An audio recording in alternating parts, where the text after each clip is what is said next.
2 days before I disappeared forever, my family was still sleeping peacefully in the house I built, completely unaware that I'd already dismantled their entire world. But the truth is, I couldn't believe it even happened in the first place.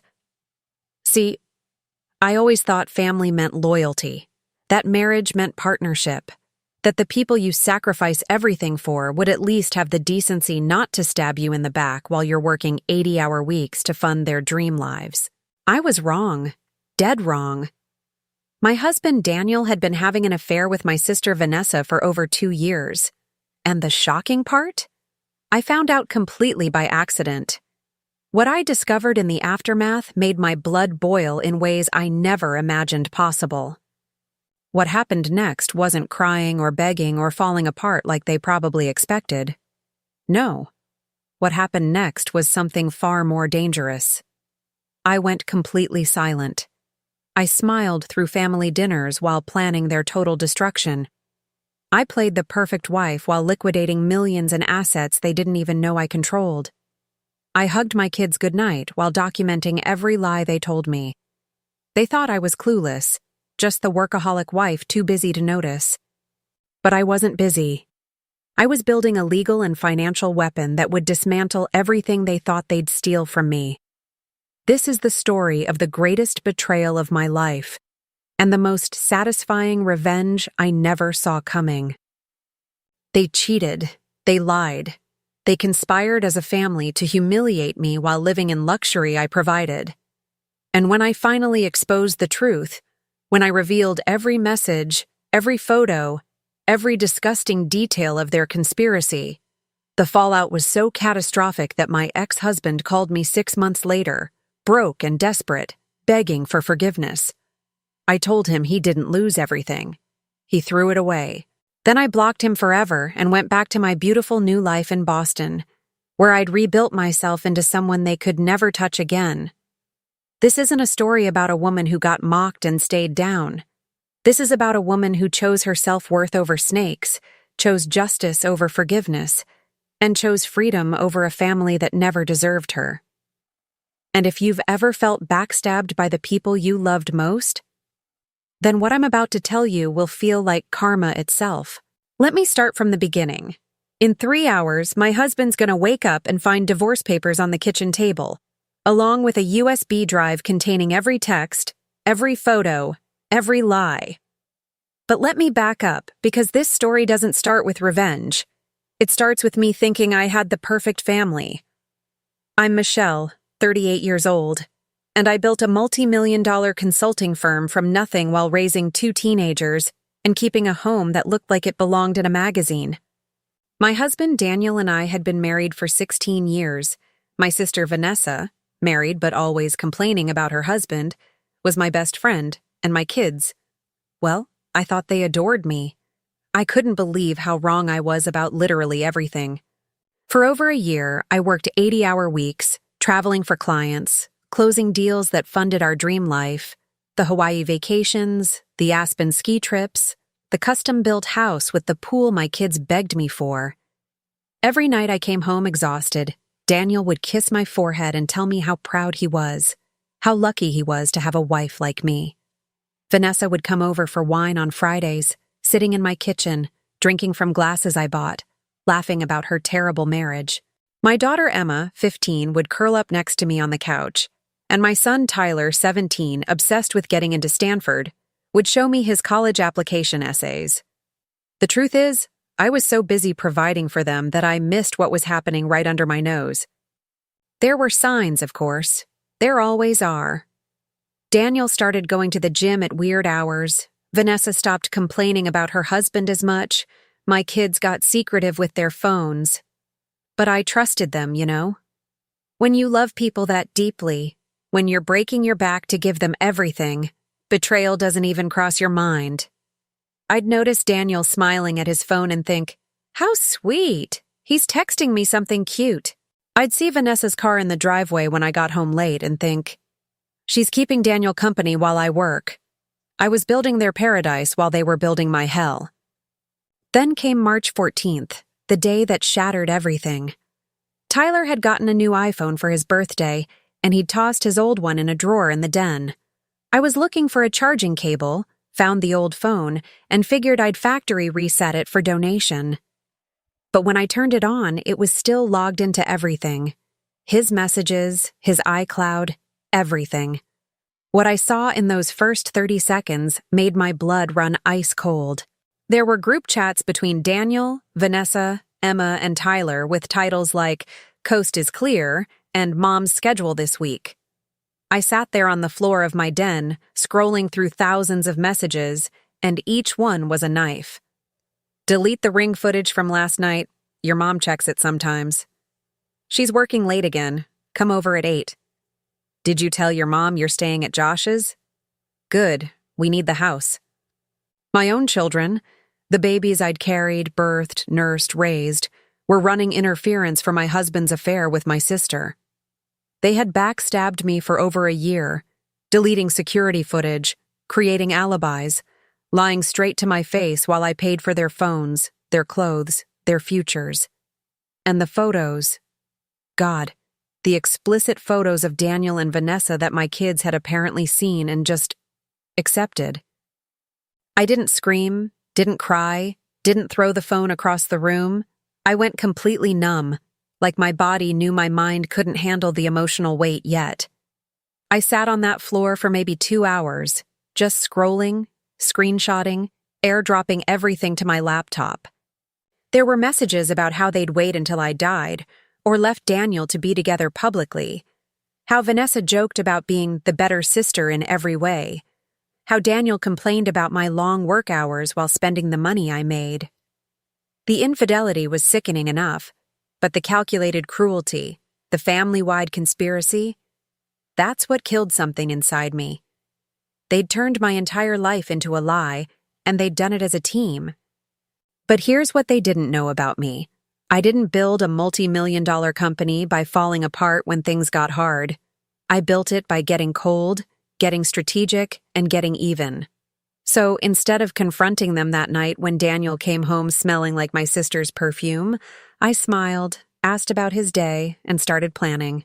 I realized that emotional reactions give people power, tears, screaming, begging for explanations. That's what they'd expect. And it would let them control the narrative. But silence? Silence while I dismantled their entire world brick by brick? That's payback they'd never see coming. The next morning, I called the most ruthless divorce attorney in the state, a woman named Patricia Chen who had a reputation for destroying cheating spouses in court. I met her during my lunch break, showed her everything, and watched her eyes light up like Christmas morning. "You live in a fault state," she said, "and you have ironclad evidence of adultery, conspiracy, and parental alienation. We're going to obliterate him." She outlined a strategy. Gather more evidence, document everything, restructure my business to protect my assets, reroute finances, and file when I was ready to disappear. Justice wasn't going to be me crying in court. It was going to be a legal and financial reckoning. For the next 6 weeks, I played the perfect wife and mother while secretly dismantling their lives.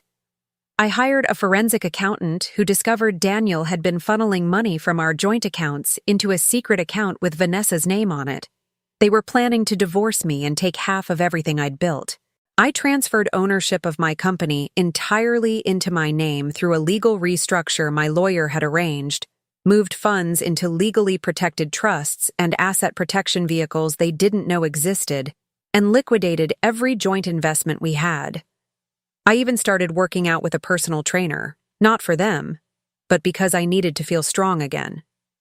Karma was coming, and I was driving the damn bus. Meanwhile, I watched them like a scientist studying rats. Daniel became more affectionate, probably out of guilt, bringing me flowers and suggesting date nights I knew he'd cancel last minute. Vanessa texted me daily, asking about my stress levels, offering to help out, while actively sleeping with my husband in the bed I paid for. Emma and Tyler performed their roles perfectly, asking about my day, hugging me goodbye, then coordinating their parents' affair the second I left for work. The humiliated rage I felt watching them lie to my face almost broke my resolve, but I channeled it into something colder, patience. I also started copying every single communication device in that house. I cloned Tyler's new phone with spyware my IT guy installed. I put a keylogger on Daniel's laptop. I accessed Vanessa's iCloud through Tyler's old messages, and I even recovered deleted Ring footage from the cloud backup they didn't know existed. They thought deleting the local footage was enough, but Ring kept encrypted cloud backups of everything. By mid-April, I had over 10,000 messages, 300 photos, 40 videos, bank statements, timestamp data, and GPS locations. I had Vanessa entering my house 127 times when I was traveling for work. I had them discussing my death like it was a minor inconvenience before their real life could start. Then I began executing the plan that would end their fantasy. On the surface, everything looked perfect, and that's exactly how I wanted it. While I was secretly preparing to detonate their lives, Daniel and Vanessa got sloppier, more confident. They started taking weekend trips together, telling me Daniel was at a work conference, while Vanessa claimed she was visiting friends in Portland. My kids covered for them, of course, staying with friends or pretending to be home when they were actually house-sitting the affair. The house I'd custom-built, the one with the chef's kitchen and the home theater and the pool, it had become their little love nest, funded entirely by my 80-hour work weeks. They were living in luxury on my dime while plotting to steal half of it in a divorce. I remember one particularly sick moment when I came home early from a business trip. My flight had been rescheduled, and found Vanessa's car in the driveway at 2 p.m. on a Tuesday. I walked in, and she was sitting at my kitchen island, wearing my robe, drinking my coffee like she owned the place. "Oh my God, Michelle, you scared me," she laughed, hand on her chest. "Daniel let me in. I was having a plumbing emergency and needed to shower." Daniel appeared from upstairs, hair wet, and confirmed her story without missing a beat. I stood there, keys in hand, and just smiled. "No problem, sis. What's mine is yours, right?" The look they exchanged, relief mixed with smug satisfaction, told me everything. They thought I was clueless. But I wasn't clueless. I was collecting evidence to dismantle their entire scheme. That same week, I discovered something even more valuable than messages. Vanessa worked for my company. I'd hired her 3 years ago as a senior project manager, a job she was barely qualified for because I wanted to help family. Turns out she'd been embezzling. Small amounts at first, $500 here, being $200 there. But over 3 years, she'd stolen nearly $89,000 through fake vendor invoices and expense reports. My forensic accountant found it buried in the books, and suddenly I had leverage that went beyond infidelity. This wasn't just betrayal. This was criminal fraud. I also started liquidating the life we'd built together, piece by piece, in ways Daniel wouldn't notice until it was too late. I sold the vacation property in Aspen we'd bought as an investment. It was in my name only, purchased before marriage, and pocketed $1.2 million. I cashed out the kids' college funds, which I'd funded entirely myself, and moved the money into an account they couldn't touch. I stopped paying Daniel's credit cards, which were linked to my accounts, and I sold the boat he loved, the one he'd been taking Vanessa out on for their little romantic excursions. Every move was legal, documented, and absolutely devastating. Self-worth isn't just about knowing your value. It's about making sure people who underestimate you pay the price. Then I started planning my exit from the state entirely. I'd been offered a partnership position with a firm in Boston months earlier and had turned it down because of family commitments. I called them back, accepted the offer, and negotiated a start date 60 days out. I found a beautiful brownstone apartment in Back Bay, signed a lease, and started shipping things there little by little. Clothes, personal documents, family heirlooms that were mine. I opened new bank accounts, got a new phone line, and even started seeing a therapist to process what was happening. I was building a completely new life 2,000 miles away, and they had absolutely no idea. By early May, I was ready. I'd restructured my entire business so Daniel had no claim to it. I'd moved every liquid asset beyond his reach. I'd documented enough evidence to bury him in court, and I'd fired Vanessa for embezzlement with a paper trail that could send her to prison if she fought me. My lawyer had filed for divorce, drafted restraining orders, and prepared criminal complaints. I'd sold the house, the one they'd been screwing in for over a year, to a developer for $2. $3 million, with a closing date 2 weeks out. Everything was lined up like dominoes, and all I had to do was flick the first one. But before I disappeared, I needed them to understand exactly what they'd lost and what vengeance really looked like. The night before I left, I didn't sleep at all. I spent it preparing the final blow with the precision of a surgeon. I printed every message, every photo, every bank statement, and organized them into 3 separate folders. One for Daniel, one for Vanessa's husband, Walter. Oh yes, she was married too, that detail gets even better. And one for my attorney to file with the court. I included highlighted timelines, GPS data showing them at hotels together, deleted ring footage I'd recovered showing them kissing in my driveway, and financial records proving they'd been stealing from me while planning to take more in the divorce. The evidence was so overwhelming that my lawyer said, "This isn't a case. It's complete annihilation." I also wrote letters. Not emotional ones, but cold, factual statements. Daniel's letter outlined every asset I'd removed from his reach, every account I'd closed, every property I'd sold, and the criminal embezzlement charges Vanessa would be facing. I attached the divorce papers, which demanded full custody of our assets due to adultery, and a restraining order that banned him from contacting me or coming within 500 feet of my new residence. For my kids, I left nothing. No letter, no explanation. Just a note that said, "You chose sides. Now live with it." They were 17 and 15, old enough to understand consequences, old enough to get jobs and student loans like I'd had to at their age. They wanted to be adults conspiring behind my back? Fine. Time to grow up. For Vanessa, I did something special. I didn't just expose the affair, I destroyed her entire life with the same systematic precision she'd used to destroy mine. I compiled every piece of evidence into a professionally bound folder labeled "The Truth About Your Wife" and had it couriered to Walter, her husband, at his office. I included a flash drive with video footage from my home security system showing her and Daniel together, bank records showing the embezzlement, and screenshots of messages where she mocked Walter, calling him boring and a placeholder until Daniel leaves Michelle. I didn't need to say anything. The evidence screamed for me. Then I called the police and filed a formal complaint for embezzlement, corporate fraud, and theft. I provided my forensic accountant's report, the fake invoices, the expense records, everything needed for prosecution. The detective I spoke to told me this was a slam-dunk case with potential jail time, and I felt absolutely nothing.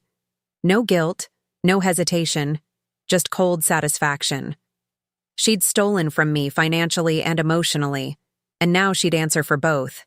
I also sent copies of everything to HR at my company before officially terminating her employment, ensuring she could never work in our industry again. Her career was over, her marriage was about to implode, and she'd be drowning in legal fees within days. On my last morning in that house, I woke up at 5 a.m., got dressed in my best suit, and walked through every room one final time. I looked at the photos on the walls, vacations I'd paid for, smiles that were lies, a family that never really existed. I felt nothing. No sadness, no nostalgia, just the satisfaction of knowing I'd reclaimed my dignity and my power. I placed the divorce papers, the evidence folders, and my house keys on the kitchen table where Daniel would find them when he woke up. Then I got in my car, a brand new Mercedes I'd bought myself, and drove away from that life forever. I didn't look back, not even once. My phone started blowing up around 8 a.m. Daniel, Vanessa, the kids, all of them realizing what had happened. 97 missed calls in 3 hours, texts begging for explanations, for chances to talk this through, threats about lawyers and custody. I blocked every single number without reading past the first few words. My attorney would handle everything from here, I was done being their victim, their cash cow, their fool. By noon, I was in Boston, standing in my new apartment, looking out at a city that didn't know my name or my story. And for the first time in over a year, I smiled. A real smile, not the fake ones I'd been wearing. Then the real fireworks started. Walter, Vanessa's husband, didn't just confront her privately, he burned her life down publicly, and I respected the hell out of him for it. Within hours of receiving my evidence package, he posted a detailed account on social media, tagging mutual friends, family members, and even some of our professional connections. He named names, shared screenshots, nothing explicit but damning enough, and explained how his wife and my husband had been carrying on an affair for over 2 years with the help of my children. The post went viral in our community within hours. The shocking humiliation Vanessa faced was biblical. Neighbors she'd smiled at for years, friends from book club, people from our church. Everyone knew what she'd done. The community outrage was swift and brutal. Vanessa's reputation, which she'd carefully cultivated as the fun sister and devoted wife, disintegrated overnight. Mothers from our kids' school started messaging me with support, some even admitting they'd always thought something was off about how often Vanessa was at my house. Local business owners who'd worked with my company distanced themselves from her, and her social media accounts, which she'd always maintained obsessively, went dark after she was flooded with comments calling her every name imaginable. Walter filed for divorce immediately, and because we live in a fault state where adultery matters, he took her for everything. She lost the house, the car, and half her retirement. Meanwhile, Daniel's world collapsed in slow motion, and watching it unfold from 2,000 miles away through my attorney's updates was better than any therapy. He'd assumed he'd get half of everything in the divorce because we lived in a community property state, but my lawyer buried him with the adultery evidence, the financial conspiracy with Vanessa, and proof he'd contributed almost nothing to my business. The judge was a woman in her 60s who'd built her own legal practice, and when she read the part about my kids helping hide the affair, her face went stone cold. Daniel got 15% of assets acquired during marriage, no alimony, no house, and supervised visitation with the kids if they even wanted it. Justice through the legal system felt just as good as personal revenge. His career took a hit, too. Daniel worked in pharmaceutical sales, and while the affair wasn't publicly blasted like Vanessa's, word traveled through professional networks. His company had a morality clause in their contracts, and when HR caught wind that he'd been involved in a massive family betrayal scandal that included parental alienation, they quietly pushed him into early resignation. No severance, no references, just a quiet exit.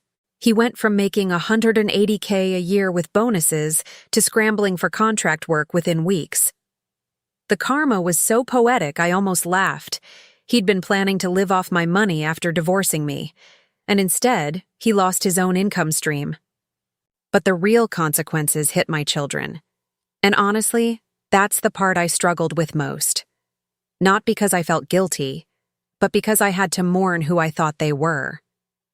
Tyler had been accepted to Stanford with a partial scholarship, but I'd been planning to cover the remaining $45K per year. When he realized I'd liquidated his college fund and wasn't responding to any messages, he had a full meltdown, according to mutual friends who reached out to me. He tried calling from different numbers, sending emails, even showing up at my old office. But I'd left instructions with security. Emma, my daughter, ended up having to get a job at Target to help pay bills after Daniel's income disappeared and the house sold. The luxury life they'd enjoyed while backstabbing me, gone overnight. What really satisfied me wasn't just that they lost money or comfort. It's that they finally understood the weight I'd been carrying alone. For years, I was the one working 80-hour weeks while they enjoyed lazy Sundays and expensive hobbies. Now Tyler was working at a coffee shop while applying for student loans he'd have to repay himself, and Emma was learning what it meant to budget for groceries. Daniel moved into a studio apartment and started driving for Uber on weekends. Vanessa, unemployed with a criminal record pending and a destroyed reputation, moved back in with her elderly mother in a town 3 hours away. Every single one of them called, texted, and begged. But I never responded. The woman they betrayed was dead, and the one who replaced her didn't owe them a damn thing. 6 months after I left, I was living a life I didn't even recognize, in the best possible way. I'd lost 20 pounds, not from stress, but from finally having time to take care of myself, working out every morning before heading to my new job. The partnership in Boston turned out to be exactly what I needed: challenging work, respectful colleagues, and a salary that let me rebuild my savings faster than I'd expected. I bought a gorgeous brownstone in Back Bay, decorated it exactly how I wanted without compromising for anyone's taste, and started hosting dinners for actual friends, people who valued me, not my bank account. For the first time in years, I felt like Michelle again, not just Daniel's wife, or the kid's mom, or Vanessa's successful sister. Just me. I also started teaching business strategy classes at a local university 2 nights a week, something I'd always wanted to do but never had time for. Sharing my knowledge with hungry young minds who actually appreciated it was healing in ways I didn't expect. Some of my students were single mothers working full-time while getting degrees, and I saw myself in them: the determination, the exhaustion, the refusal to quit. I mentored 3 of them personally, helping with resume building and interview prep. And when 2 got dream job offers, I cried happy tears for the first time in months. Reclaiming my life meant reclaiming my purpose, and it felt like coming home to myself. Dating wasn't even on my radar until I met Marcus at a charity gala my firm sponsored. He was a divorced architect, father of 2, with kind eyes and zero tolerance for games or drama. We talked for 3 hours that night about everything except our exes, and when he asked for my number, I almost said no. But something about his honesty made me take the chance. Our first date was coffee, nothing fancy, and he asked me real questions about my goals and dreams, not my past. When I finally told him my story weeks later, he didn't pity me or call me bitter. He said, "You didn't just survive, you architected your own comeback. That's strength." I wasn't ready for anything serious, but having someone see my self-worth when I was still rebuilding it meant everything. Then, 4 months into my new life, my phone rang from an unknown number. I almost didn't answer, but something made me pick up. It was Daniel, voice shaking, begging for forgiveness. "Michelle, please. I made the worst mistake of my life. I threw everything away. The kids are struggling. I'm barely getting by. And Vanessa, she's in rehab. Did you know? Everything fell apart. I need you to understand how sorry I am. Can we at least talk? I'll do anything to fix this." I let him finish, let him cry, let him beg. Then I took a breath and said what I'd been preparing to say for months if this moment ever came. "Daniel, you didn't lose everything," I said calmly, standing in my beautiful new kitchen, looking out at the Boston skyline. "You threw it away.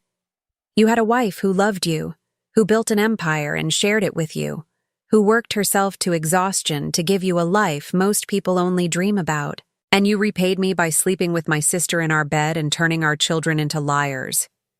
You didn't make a mistake. You made 1,000 calculated choices, every single day for 2 years. So no, we won't talk. No, I won't help you. And no, you don't get forgiveness just because consequences finally caught up with you." He tried to interrupt, to explain, to make excuses, but I kept going. "You want to know the difference between you and me? When my world shattered, I didn't beg. I didn't fall apart. I got strategic, got strong, and got free. I rebuilt my entire life without you, and I'm happier now than I ever was in that house of lies you helped create. You chose Vanessa. You chose betrayal. You chose greed. Now live with it." Then I blocked his number, permanently this time, and felt a weight lift that I didn't even know I was still carrying.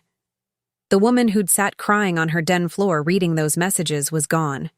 The woman who replaced her didn't need closure from people who never valued her in the first place. So here's my question for you, and I really want you to think about this. If the people closest to you betrayed you in the worst way imaginable, would you have the strength to walk away and rebuild? Or would you stay and try to fix what they broke? Would you choose revenge, justice, or something else entirely? Drop your answer in the comments below because I genuinely want to know how you'd handle a family betrayal of this magnitude. Have you ever been in a situation where you had to choose between forgiveness and your own self-worth? Tell me your story. This community is built on real experiences, and your perspective might be exactly what someone else needs to hear right now. And listen, if this story made you feel something, anger, validation, hope, whatever it is, I need you to do two things. First, tell me, was I wrong for what I did to my kids? That's the one part people have the strongest opinions about, and I want to hear yours. Did they deserve to lose their college funds and luxury life? Or did I go too far? Be honest, I can take it. Second, what would you have done differently? Would you have confronted them immediately, or would you have played the long game like I did? Your answer might surprise you, and I'm here for all of it. The messy, the honest, the real. If stories like this one resonate with you, stories about reclaiming your power, exposing lies, and refusing to be anyone's doormat, then you need to subscribe to this channel right now and turn on those notifications. Because I share insights every single week on navigating betrayal, setting boundaries, and building a life where you're never anyone's backup plan again. These aren't fluffy motivational speeches. These are real strategies for real situations where people think they can use you, cheat you, or walk all over you. And trust me, you'll want to be here for what's coming next. Hit that subscribe button, smash the notification bell, and let's build a community of people who choose themselves first, always. And before you go, comment below. I choose me. Let's flood this comment section with that energy, because that's exactly what this channel is about. Dignity, self-worth, and the kind of karma that reminds people why they should have treated you better in the first place. I'll see you in the next one. And remember, forgiveness is optional, but consequences? Those are mandatory.